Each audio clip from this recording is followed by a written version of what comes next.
Welcome Inside Appalachia. I'm Caitlin Tan. So imagine this scene here in North America. Rewind back before shopping malls and coal mines, when the mountains of Appalachia only a couple hundred years ago were home to all kinds of wild animals, including wild elk. And today, some people think it'd be great if elk were brought back. Hearing an elk bugle in your home state, as it echoes through the hills of West Virginia, it's to make the hair on the back of your neck stand up. In this show, we'll explore stories about humans and nature and what exploring the outdoors means to different people. We meet 5-year-old Forrest, who was inspired to make maple syrup from trees in his backyard.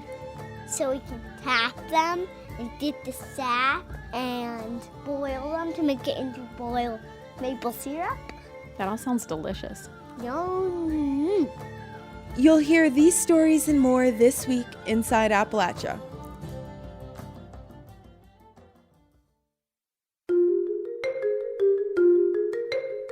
Welcome Inside Appalachia. I'm Caitlin Tan. So I don't know about you, but the warming weather really has me itching to get outside and be in nature. I've been spending a lot of time reflecting on this past year, and I'm sure you have too. It's weird to think back to what last May was like. We were wondering how long we'd have to stay socially distanced. So here we are experiencing another spring in the pandemic, but things are beginning to open back up. Health officials say it's still safest to enjoy the company of others if you can get together outside. It's all about how much we need the outdoors and what it can teach us and our children. We'll meet people who are inspired by wild places and wild animals. And we'll hear how a group is challenging stereotypes about African Americans and the outdoors. So it's a packed show, and we begin with elk. Across Appalachia, there are several efforts to reintroduce elk back to the forests. There's a project in North Carolina, another in Pennsylvania, and one in West Virginia. And in Kentucky, the project is now in its second decade. Reporter Irina Zhorov spent some time there to learn why so much energy has been spent reintroducing elk to the bluegrass state. In 1997, thousands of schoolchildren gathered in eastern Kentucky to watch as the governor unlatched the gates of a cattle trailer and released 7 elk back into the wild. The animals had been caught in Kansas and trucked across the country. They darted out, their hooves banging against the metal trailer, then paused in the tall grass, regal and attentive. Over the next 5 years, 1,500 elk were shipped in from 6 states in the West and given a new home here in a designated managed elk zone. I remember we went up on this knoll and we looked down on this valley, and there were about 300 elk standing in this valley. That's Trinity Shepard. He's a naturalist and gives elk viewing tours in Kentucky. There were just elk everywhere, just interacting, and they were just in their own environment, seeing these animals here in Kentucky without going all the way out west. Just like, wow. Chances are, if you're listening to this anywhere in the United States, elk once lived nearby, on plains now seeded with crops, and in valleys and swamps that have been drained. Elk were found in all but 5 states historically. That's Tom Toman. I'm the Director of Science and Planning for the Rocky Mountain Elk Foundation. When Europeans started coming across the continent, they destroyed and fragmented wildlife habitat. They also hunted. Lots. By the time the early 1900s, late 1800s and 1900s, we had gone from an estimated 10 million elk in North America to less than 100,000. People still love to hunt and eat elk, but by the early 1900s, people started thinking of the animals as more than just dinner. An average male bull weighs 700 pounds and wears a giant rack of antlers, which he sheds and regrows each year. During mating season, elk bugle. That really strange sound, that one of the most wonderful sounds in nature. They do it to attract mates. Starts with a real low guttural sound and goes to a really high-pitched sound, then comes down, and oftentimes there's what they call a chuckle at the end, where you can actually see the belly of the bull expanding and contracting as they make that sound. The animals inspire awe. As I grew up in Wyoming as a child, elk were found typically in the mountains, and that's always kind of a romantic place to go. We had to go to special places to see the special critters. Lots of us think of those kinds of places as wilderness. They may not meet the legal definition, but they're wild in spirit. In the past few decades, there's been a push to reintroduce elk in the eastern U.S.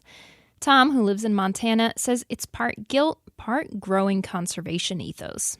Hunters had tried this in the past without much success, but now, armed with science and modern habitat management, it's working. I think it is people trying to get back to as close as possible as what the wildlife natural history of their particular state really is. But the result is not quite wilderness. I meet up with naturalist Trinity Shepard on a still dark winter morning in eastern Kentucky. We drive to where he thinks we can spot some elk. Keep your fingers crossed that they're out this morning. They may slip in. But no, they're up early today. As the morning light turns mauve, we come upon a herd. Look at all these elk that came out. I don't know where they came from. They munch grass along the road we're on. It's a few dozen cows and calves, with just a handful of bulls, their brown necks and cream-colored bodies still as we pass. We're not the only ones watching them. A white SUV is also parked nearby. Since I quit work, I'm over here every morning. I'm Deborah Prater from Prestonsburg, Kentucky. This is like your morning ritual? Yes, it is. I just drive from point A to point B and just take pictures of them. I just like wildlife. I take pictures of coyotes, take pictures of whitetail. But the elk, they're so majestic, especially the bulls. I got hundreds of pictures of the elk. She holds up her camera to show me a picture. Oh, wow. Oh, this is nothing to what I've got. When Deborah leaves to take her photos, Trinity says that a couple of decades ago, it was a good day if you spotted a regular old deer or found a turkey feather. The change makes his imagination soar. I've always tried to imagine myself as Daniel Boone coming through the Cumberland Gap over into Kentucky at different times or whatever, looking around this rugged wilderness. But Trinity and I are parked in an industrial park. The land under us was mined by mountaintop removal, where instead of going underground, whole mountains are raised to get at the valuable seams of coal. When companies finished mining, they literally reshaped the landscape. Where once stood steep, craggy mountains with swampy hollows, now roll gentle hills. Those lands provide open grazing areas for elk, and of course these animals being grazers like they are, they need a lot of open land to be able to do that, so that's what reclaimed surface mine lands provide. When I first heard people wanted to put elk in Kentucky, I nearly lost my mind. Tom Toman with the Elk Foundation again. He's from Big Sky Country, and originally he didn't get how elk could live in the densely populated eastern U.S. But when we got to looking into it, the area in Kentucky that had these reclaimed coal mines was actually larger than Yellowstone National Park, with almost no farming, a few gardens, not very many people. Here in eastern Kentucky, about 7% of the 4 million acre elk zone is made up of reclaimed grassy plots. Trinity says without the reclaimed mine lands, there'd be no place for the elk in Kentucky's modern landscape. What's here is here. We can't jump in the travel machine, go back and change whatever. We're here today at the industrial park. And as you look around, you see a lot of concrete, blacktop, steel, metal, whatever. You don't think of this as a wilderness. It is an environment, but you don't think of this as a wilderness. Other parts of the elk zone are more remote, more wild. But much of this habitat needs people to manage it. That can include mowing meadows to keep pasture tender for the elk, planting diverse grasses like clover and orchard grass. The state thins forests and does controlled burns. It's a lot of work for a wild animal. But the elk seem to appreciate it. There are now about 10,000 of them in Kentucky. Jeff Larkin, a biologist who studied the Kentucky Elk Initiative, says reintroductions also need to work for people. And what I mean by that is certainly if an individual takes a hike on a late September day, they will have that sense of being in a wild place, right? Probably much more wilder than where they live. And I would argue that the sense of wilderness would be greatly enhanced by that person experiencing, the sudden booming of a bugling bull elk as he watches over his harem. That experience could make people care about conservation and preserving true wilderness. In that sense, the return of a species to a landscape is perhaps more important than the ecological role that it plays in preserving, or if we want to say recreating, some sense of wild places. Trinity and I make one more stop at a local airport. Manager Gary Cox says he was initially against the elk reintroduction. He was already having problems with the growing deer population. When I would get night flights, I would literally have to chase the deer off the runway or before aircraft landed here at night, which was pretty troublesome. And then they dumped about 600 elk not 2 miles from where the airport is, and I was thinking, I'm going to have this major problem. Then he got a tall fence and learned that the elk once lived in the area. That warmed him to the animals.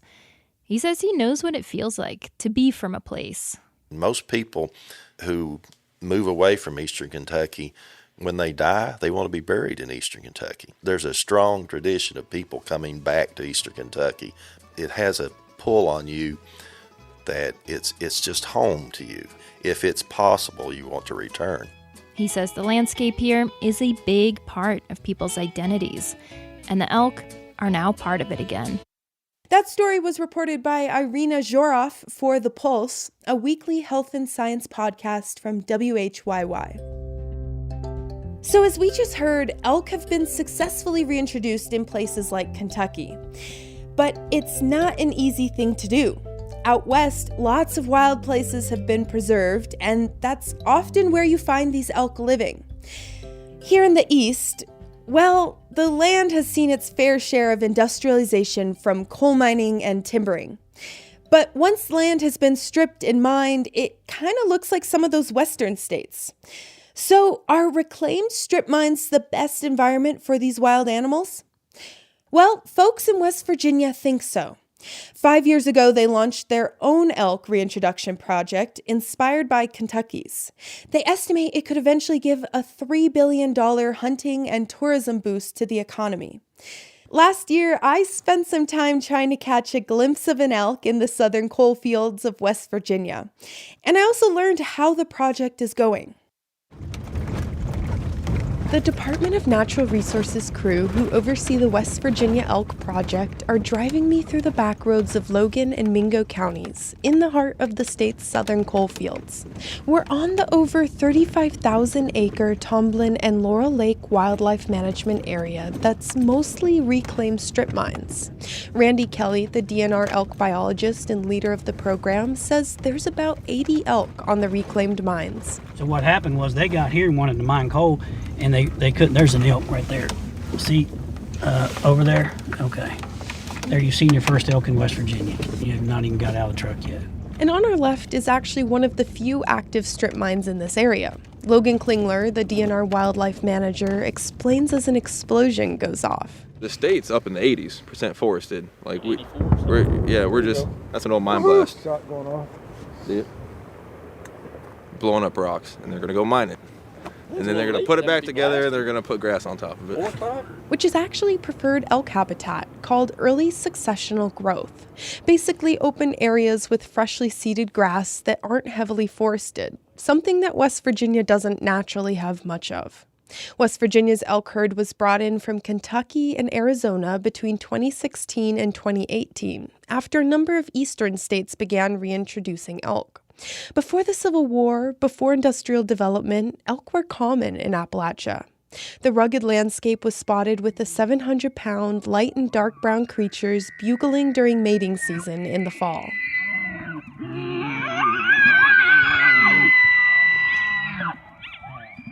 Now, that's actually a recording of an elk from the National Park Service. They only call out like that in the fall. But also, we didn't end up seeing any elk up close, just the one in the distance from the truck. Our goal was to accompany the DNR guys as they located and shot elk with tranquilizer guns to put GPS tracking collars on them. The collars give the guys information about how the elk are adjusting to West Virginia, like where they are eating and drinking and bedding down, or if they're staying off the roads. Randy says he and the crew go out most days in the winter to put collars on elk that don't have them already. But they are wild animals. And sometimes, like today, there are no elk. So we're skunked for tonight. Sometimes you get the dog, sometimes the dog gets you. The dog got us tonight. The herd is also smaller than biologists had hoped it would be by now. They received grants from organizations like the Conservation Fund, the Wildlife Restoration Program, and the Rocky Mountain Elk Foundation, with the goal of reintroducing elk to southern West Virginia during a 5-year time span. However, Kelly says other states aren't willing to give up their elk right now, so West Virginia has seen no outside additions to the herd since 2018. And this pushes back one of the main goals of the project, which is to introduce an elk hunting season to West Virginia. Although Kelly says he has high hopes for elk-related tourism, as there's already been interest in tours of just the wildlife management area, without even a guarantee to see any elk. But with the state surrounded by successful, longer-running elk reintroduction programs in Kentucky, Virginia, Pennsylvania, and North Carolina, is it realistic to expect tourism numbers to soar in West Virginia? Sarah Cottingham is a West Virginia-based community planner at Downstream Strategies who specializes in outdoor recreation planning. And she says maybe. I would not at all say that means West Virginia couldn't be competitive. I think with targeted marketing and aggressive push that it really could be a successful destination.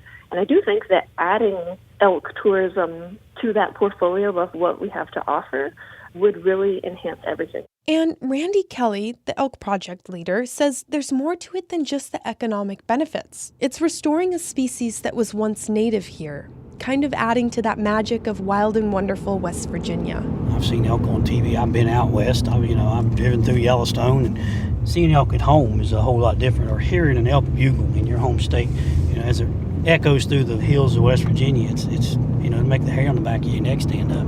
As for the local community, Kelly says most are supportive.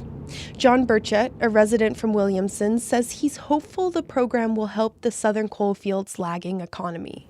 The post-coal economy is going to be kind of tourism-based, and the more things we have to do, the more entertainment, more adventure tourism that we have, the better off we'll be, and the elk program is a big part of that.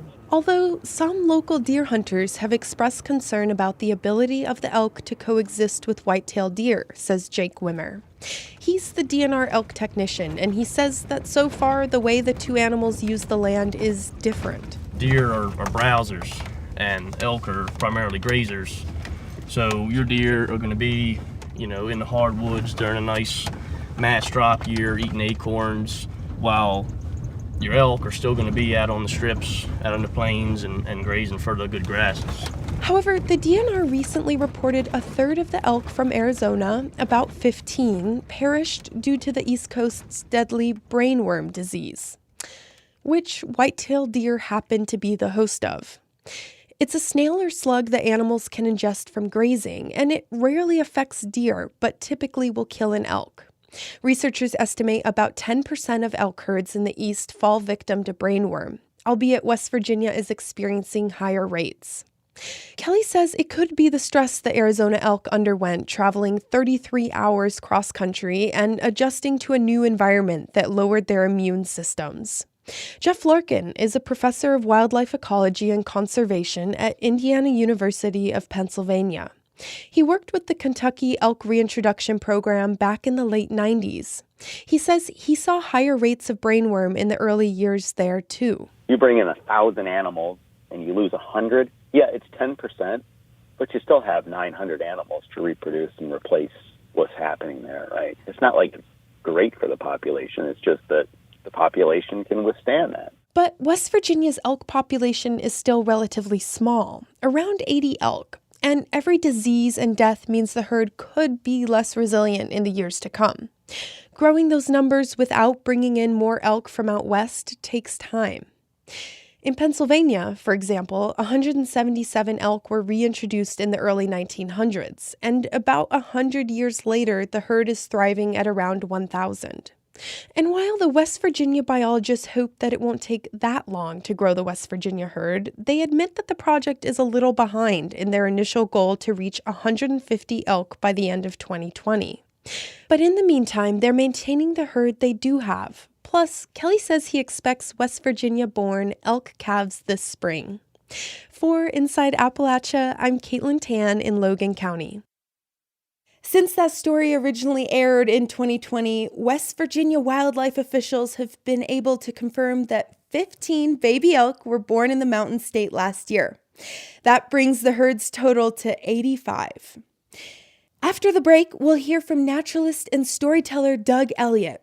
For the past 40 years, he's been teaching children to explore nature through songs, including this one, which is kind of a riddle.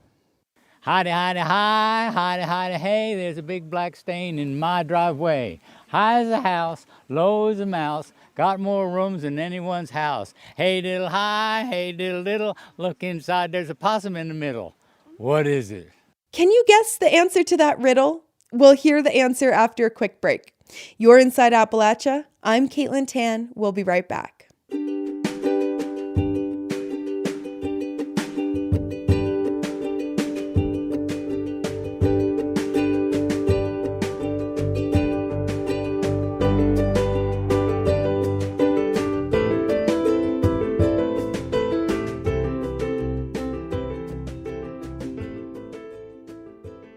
Support for Inside Appalachia is provided by Concord University in Athens, West Virginia. With career-focused liberal arts education in more than 80 degrees and programs to pursue various career options, not just a single job. More at concord.edu.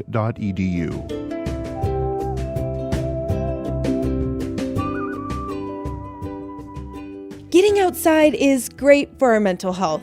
And studies show that time outside is especially important for kids, as it can help them reduce stress and stay healthy. One North Carolina naturalist is using storytelling and song to get kids excited about the natural world. From our Inside Appalachia Folkways series, reporter Sarah Lynch Thomason tells us more. On a humid afternoon near Leicester, North Carolina, about 20 people tromp through a field behind naturalist Doug Elliott. They're on a plant walk, exploring trees, flowers, and herbs. Doug leads the group up to a large tree and pauses. Okay, everybody in a comfortable spot here? I got a riddle for you. And the riddle is partially an old Appalachian riddle, partially a new Appalachian riddle. It goes like this. Hidey, hidey, hi, hidey, hidey, hey, there's a big black stain in my driveway. High as a house, low as a mouse, got more rooms than anyone's house. Hey diddle hi, hey diddle diddle, look inside, there's a possum in the middle. What is it? Black walnut. Black walnut, all right, so black walnut. Well, black walnut is high as a house, there's a tree right there. It's low as a mouse when the nut falls down. And then, but now, hey diddle diddle, hey diddle hi, hey diddle diddle, look inside, there's a possum in the middle. What could that be about? Doug takes out a black walnut shell cut in half. Everyone bends in to get a closer look. Look. Oh my God.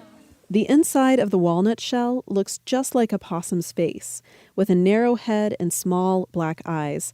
But Doug says not all of them look this perfect. It takes a lot of nuts to get a possum, but For more than 40 years, Doug has been telling stories and singing songs about nature. His passion for everything from salamanders to sassafras started when he was young. I guess I remember as being a little kid, I can remember having a jar and a top and going out and catching bumblebees. It's like holding them in the jar and slapping the top on there. I guess that was a real thrill to me. Doug says his passion for educating others about the natural world started when he was living in New England after college. I was an art major. I was totally unemployable, And I thought, if I'm going to be an artist, I better start growing a garden. Started growing the garden, all these weeds came up. Weeds. Not what he was hoping for. But Doug says a friend had given him a book called Stalking the Wild Asparagus by wild food enthusiast Yule Gibbons. And after reading it, Doug realized that the weeds growing in his garden weren't useless.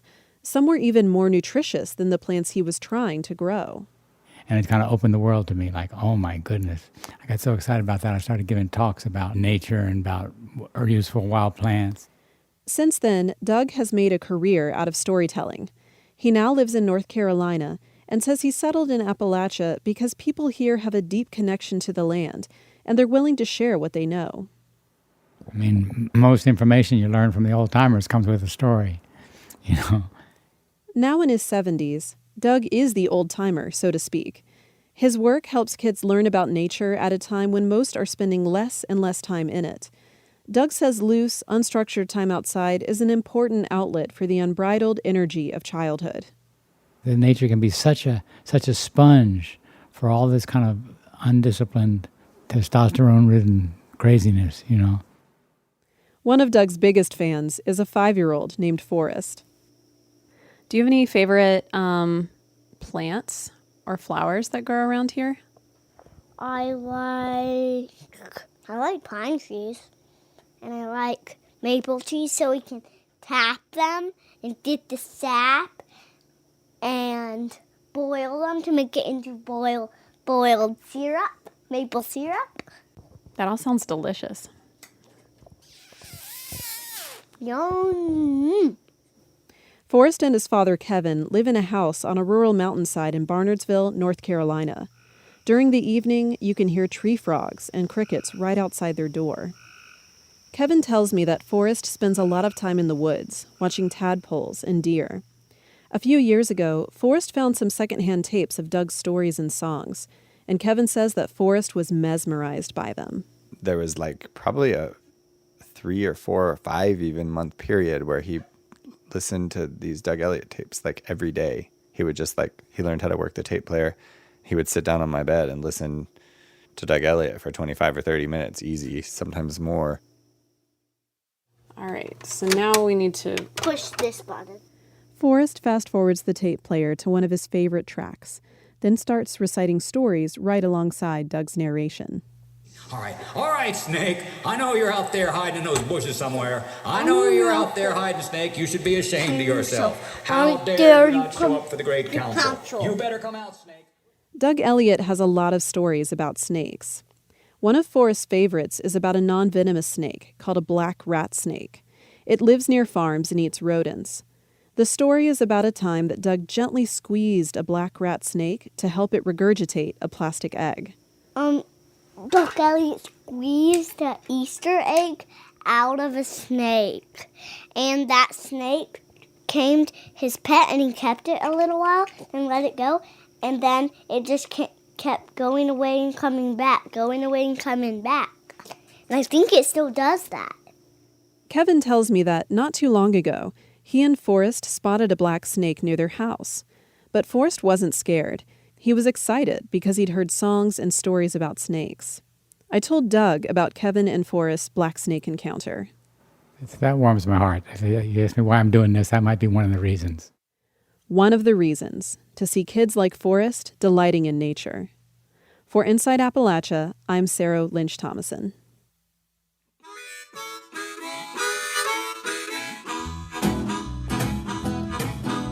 The big black snake, he's crawling across me yard. Writer Silas House argues that too many people around the world are losing their connection with nature. Last year, he wrote an article in The Atlantic responding to the lack of media attention that he saw after parts of Central Appalachia faced catastrophic flooding in 2020. Brittany Patterson spoke with House, and she began by asking him to read the first part of his essay. It's one of the things I feel luckiest about is that I grew up in the woods. My father worked third shift, and so that meant that in the summertime when I was in school, I just about had to stay outside, or be silent. And so we were just always in the woods. We played in the creek all the time. We built dams, then we'd tear down the dam. We would build elaborate rock fortresses for our Star Wars figurines. We were incorporating our toys into the natural world. Just laying, in a field and looking at the clouds and running with my dog. And even when I started writing, I had a little typewriter that my aunt bought me, and I would take it out into the woods and sit with it and write, So even today, I'm 48, and I still prefer to write outside. You argue in this essay that in a lot of ways, those of us who live in rural areas, we have a really strong connection to nature. And I think the hypothesis or the crux of this article is for those who might be out of sight and out of mind, they start to lose their connection to nature. Well, I do sort of want to make the disclaimer that I don't think that just because somebody lives in an urban area that they're not necessarily aware of nature or appreciate it. However, I think when it's something that dictates your everyday life, you are more aware of it. When you go outside and there's a mountain standing in front of you, and it is going to add an hour to you getting to wherever you need to go because you have to go around it, or, you have to drive way down the river to cross the river, etc. I mean, those are really substantial parts of your day. And I know that when I was growing up, I had this incredible woods and pasture right in front of our house. And it was just like kind of my paradise. And then one day, all these bulldozers came in, and it became a strip mine for the next 2 years. And it just sort of, I never got over that. It changed the way that I trusted everything, to see that could be taken. So I think when you live in a place of extraction, especially, you're real aware of how it can be devastated and how it can be taken away. But there is also some kind of, I think, when you live in a place that's so ruled by the natural world, it does get into your blood and bones. It becomes a part of you. It's part of your collective memory. One of the things I was most struck about your essay is, in a lot of ways, it seems like that strong connection, it hasn't translated to society valuing rural communities or paying attention when natural disasters like the recent flooding happen. I think most Americans want nature when it's convenient for them, and they don't want to go to any trouble to protect it. I mean, I hate to be so cynical, but that's certainly the way it feels. You see people in the Smoky Mountains National Park, they're admiring the beauty of the mountains, and then they'll throw their trash out the window on the way out of the park. It's mind-boggling and it's frustrating. And I think that if you really love the natural world, you have to go out of your way to protect it in whatever way you can. You write one of the consequences of society sort of writing off the experience of rural communities for so long and of people who live in rural areas is that by turning a blind eye to rural people, we're turning a blind eye to climate change. Well, I think as long as there's been popular media, this has happened. You can trace it back to the literature that came about right after the Civil War, the local color literature, where Appalachian people were among the first to be really stereotyped, portrayed as throwaway people or people who don't matter, stupid people, dirty people, etc. And so when so much of the population thinks of you that way, that really helps the corporations, that helps industry. It makes it much easier to come in and destroy a community when the rest of the country just thinks they're throwaway people. I mean, something I think we've become so used to being negated, to a certain point, we just start to accept it, and we just can't do that. We have to stand up against that in whatever way we can. Yeah, and recognizing that climate change is already here. It's already impacting floods and other natural disasters in this region. To me, that's the main thesis of the essay that was in the Atlantic is, I hear so many people in places of power like New York City or Los Angeles or D.C. who, want to talk about climate change and want to criticize the people of Appalachia for their role in that in the way that the region historically votes. But at the same time, these places of power are the very people who have negated rural people so long. So, it creates this cycle that they can't seem to understand how that happens. And it is complex and it's complicated, but Appalachians don't exist in a vacuum. They're very aware of that negation and will take power however, it's available to them.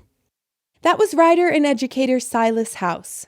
His online essay published in February 2020 by The Atlantic is called Eastern Kentucky is Underwater, but You Probably Didn't Notice.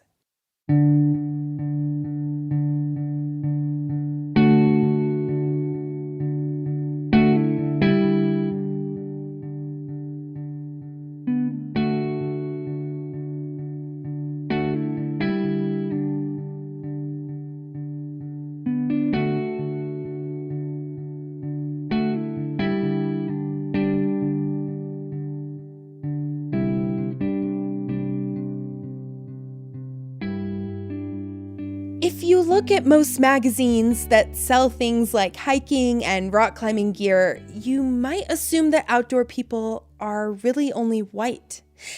But that characterization is just not true, says Rue Mapp. She's Black and she loves getting outside. The challenge contending with these stereotypes inspired her to start an online blog called Outdoor Afro. And Outdoor Afro became a platform initially of storytelling and helping to shift the visual representation of who we imagine gets outside. Her blog evolved into a nonprofit with Outdoor Afro leaders and participants all over the country. The Allegheny Front's Carol Hall Soppel sat down with Rue Mapp and one of the group's leaders, Kim Rufosco. Well, tell me a little bit about how you grew up and how the outdoors influenced you. Well, I grew up in a family that came from the South and, like many African-American families, migrated north and east and west, and my family was a part of that great migration. And they brought with them their love for nature and the outdoors, and so they set up a ranch, which I completely took for granted, but it was really my laboratory for just connecting with the local environment. Like what was going on with our local creek that was adjacent to the land was something I always looked forward to jumping out of the car when we would get there to check out. And then there was just this sense of awe and community and hospitality that I feel continue to be a really big part of the work today. I'm interested in the word hospitality and a little bit more about what you mean by that. And my dad had this saying that you have a standing invitation. We'd have sometimes so many people in our house at the ranch that there would be people sleeping on the kitchen floor. And there was always a hot meal and a sense of welcoming. That's what I want to keep alive in this organization and really be a model for how we can be and how we can belong in the outdoors. Because the reality is that in this country, we've not always have been welcomed. You know, there were those signs that said we could not go into this or that park or swim in this or that public pool. And so we really doubled down on the Black joy and the ability to get out and be free. So what's changed over the last 10 years? You have a lot of, I don't know if you call them chapters or I think you call them communities. How many communities, how many people are involved? We're currently headquartered in Oakland with offices in Seattle and in Washington, D.C. We have trained nearly 90 African-American men and women from around the country who come from a variety of professional backgrounds. And the thing that they all have in common is this fire in their belly to connect people to nature. And so it's this homegrown community, this network really became the core, because when you're talking about participation, you know, it tends to be a more transactional viewpoint. You know, we're going to take X number of kids, for instance, to some remote place, and we're going to feel good about ourselves because we've done this one-time event. Whereas Outdoor Afro is really changing the conversation and the narrative about leadership and empowerment and helping to restore outdoor leadership back to the home so that we're not depending on programs that are formed outside of our communities to engage our communities and our families. Kim, you're one of those leaders. Just tell me a little bit about what your experience has been like here in the Pittsburgh area with this group. Pittsburgh is one of the newer networks to Outdoor Afro, and I was always looking for a group to belong to who liked to do some of the things that I liked to do. And I would get online and I would see this group, Outdoor Afro, and I'm like, okay, I can't wait till there's an event near me. And I would continuously look, and there was not an event near me. And when it occurred to me, I could be that person. I can help out and be the Pittsburgh leader and make these events near me. And I got very inspired by Rue's story and going to the first leadership training and just learning what they were about and feeling that hospitality that Rue spoke of, that I was excited to get back to Pittsburgh and get started on it. When you say you were looking for a group, you were looking specifically for an African-American group or just some place where you felt comfortable? Originally, I started taking some classes in fly fishing, and nobody fly fishing looked like me as a woman or as a Black woman. And so for me, just finding that someone that I felt comfortable with to do that, I wasn't necessarily looking just for a Black organization, but then when I found out that this is the Black organization of Black people who also like to do what I do, it just connected. What are the stereotypes about African Americans and the outdoors that maybe keep people inside? One of the things I like to do is to push back on those stereotypes because they just are stereotypes. When we go around our circle and invite people into our events, I often hear about favorite places such as their grandmother's garden. But the reality is that there has been disruption because of the reasons mentioned before of exclusion and lack of access. And then quite frankly, there's leisure time that people don't always have equitable access to. And what Outdoor Afro is a barrier flattener. We like to come in and have done all the research. We, tell you what to expect, and we make it easy for you. So for me, it's not about what we don't do, but it's about the how and how we can build on the how and really keep the conversation of African Americans in the outdoors in an asset-based location. We use terms that we should maybe hit the pause button on sometimes, such as low-income communities of color. That's a broad swath that feels so disempowering. When we're talking about our communities, we're talking about all the ways that we're already contributing. We talk about the people in our histories. I always talk about Harriet Tubman as our wilderness leader who led people to freedom in the cover of night, who read the stars, who understood wildlife, who knew the markings of nature in order to help people get free. There are role models in our family and our history that we can talk about in different ways and tell a new narrative. What about you, Kim? What's been the benefit of being part of Outdoor Afro for you? The people that I'm meeting. It's amazing to meet someone who says, I've never done this before, but I want to try. And a lot of things I've never done before. And I'm like, well, we're learning it together. We're figuring it out together. But to see people, their willingness to maybe get out of their comfort zone a little bit and try something that they haven't done before and then give me that feedback after of how they felt accomplished about it has been really exciting. Do you feel like Southwestern Pennsylvania is a place that's welcoming for Black people in the outdoors? There are times when I maybe in the woods or when I'm in the water and I'm alone and I'm thinking, maybe I don't feel that comfortable, but doing things as a group and getting our networks together really makes me feel comfortable and safe. And I haven't run into any confrontation. I say hello to everyone we pass on the trails. People smile and say hello back. So I don't think that being African American has been limiting in that way. I just make sure that people know that I belong there also, and just say hello.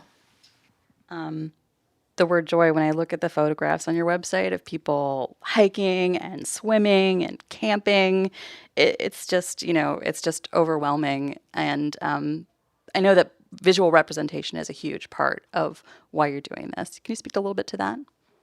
Yeah, one of the things that I always try and make sure people know is that Outdoor Afro is a love story. And while we're focused, obviously, we're not exclusive. And it's really important to be specific. We have found that specificity is universal. For instance, when we talk about Black children learning how to swim, because of the, years of segregation and Jim Crow that kept us out of pools, but we've got this public health crisis where, Black children are drowning at 5 times the rate of white children, ages 5 through 19. And that if a child doesn't learn how to swim, they're not going to put a pole in a lazy lake. They're not going to ease into a kayak, and they're not going to care about plastic in the ocean.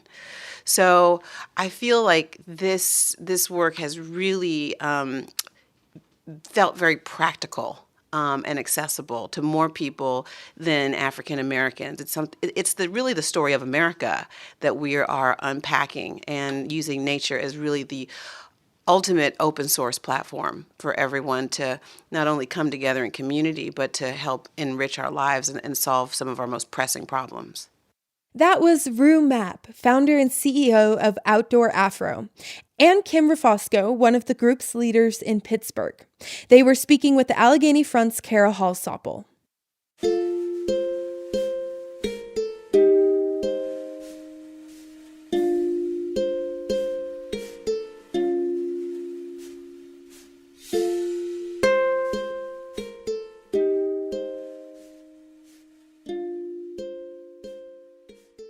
We're going to close out our show today with a bit of good news. We're going to hear about a species that was endangered, but is now rebounding. West Virginia's northern flying squirrel. While challenges remain, federal biologists say the species continues to do well, in large part due to the restoration of its habitat, red spruce forest. To find out more, reporter Brittany Patterson took a hike through one of these iconic ecosystems last year. To understand how West Virginia's northern flying squirrel is doing, it's essential to visit what remains of the state's high-elevation red spruce forests. So the really cool thing about it is we always say, as the spruce goes, the squirrel goes. That's U.S. Forest Service biologist Shane Jones. We're hiking in a rare patch of virgin spruce in the Monongahela National Forest. Rare because beginning in the late 1800s, the vast majority of the state's red spruce was logged. After the forests were clear-cut, devastating fires burned up much of the spruce seeds. In its place, hardwood forest grew back. So we went from well over 1 million acres to less than 100,000 acres of red spruce forest. And that was the big disturbance that really threatened the northern flying squirrel. The squirrels and red spruce forest are inextricably connected, says Cordy Diggins, a research scientist at Virginia Tech. There's also certain food items that they like that are associated with spruce forests. She's talking about truffles. People like them, and so do squirrels. The fungi grow along the roots of spruce trees in deep organic soils created in these high-elevation forests. Diggins says for almost 3 decades, the northern flying squirrel was under federal protection, largely because its habitat, the red spruce forest, was so endangered. And the spruce forests go away, the squirrel's not going to have any habitat. Recently, federal biologists released an optimistic status report. It found in the 5 years since being taken off the list of endangered species, northern flying squirrels are still found across much of their range. But not everyone is convinced the squirrels are out of the woods or in the woods. Noah Greenwald directs the Endangered Species Program for the Center for Biological Diversity. The conservation group sued and won protections for the northern flying squirrel in the mid-2000s. He's concerned wildlife managers don't really know how many squirrels are out there. They just have some, sort of somewhat sporadically collected information showing squirrels to be present or absent in different areas. And he has concerns about the forest restoration work to expand squirrel range. So now we're going on to an area that we call the Maurer Tract. As we pull off the side of the winding mountain road, Jones, the Forest Service biologist, explains that for decades, this 40,000-acre parcel was owned by the Maurer Land and Lumber Company. It was logged and mined for coal into the 80s before his agency purchased it. In the mid-2000s, Jones wondered if this land could be reforested with red spruce.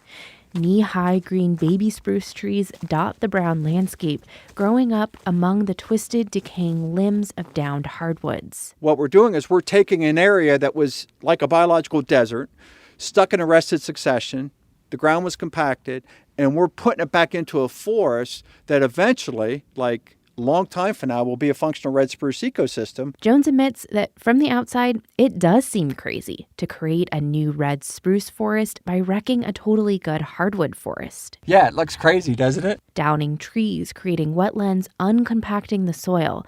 Jones says all of this increases the chances red spruce forest and the squirrel will thrive again here one day.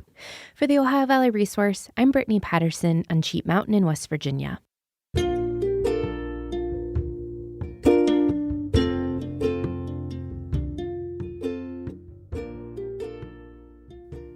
On our website, we've posted an adorable photo that Brittany took of the West Virginia flying squirrel. It's at wvpublic.org. Looking at that sweet face, honestly, it gives me hope. I know it sounds a little cheesy, but the fact that this little critter is rebounding, thanks to the help of people that I don't know, it just makes me remember how resilient nature is. How we all are. Listening to the stories in today's show makes me feel even more energized to get outside after this long year of the pandemic. I hope you have someplace that you also can get away to, even just for a few minutes. You deserve it. We all do. Till next time, thanks for joining me as we journey throughout Appalachia. We had help producing Inside Appalachia this week from WHYY in Philadelphia, the Allegheny Front, which is produced in Pittsburgh and reports on the environment, and the Ohio Valley Resource, which is funded by the Corporation for Public Broadcasting and West Virginia Public Broadcasting. Our theme music is by Matt Jackford. Other music this week was provided by Dinosaur Burps and Blue Dot Sessions. Roxy Todd is our producer, Jade Arthur-Holtz is our associate producer, and our executive producer is Andrea Billups. Our audio mixer is Patrick Stevens, and Xander Alloy also helped produce this episode. You can find us on Twitter at @InAppalachia. You can also send an email to insideappalachia@wvpublic.org. Visit wvpublic.org/InsideAppalachia to sign up for our newsletter. There, you can also subscribe or download all of our stories, or look for the Inside Appalachia podcast wherever you get your podcasts. Inside Appalachia is a production of West Virginia Public Broadcasting.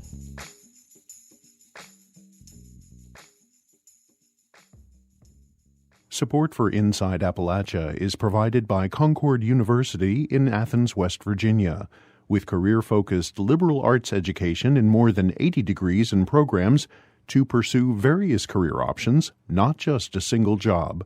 More at concord.edu.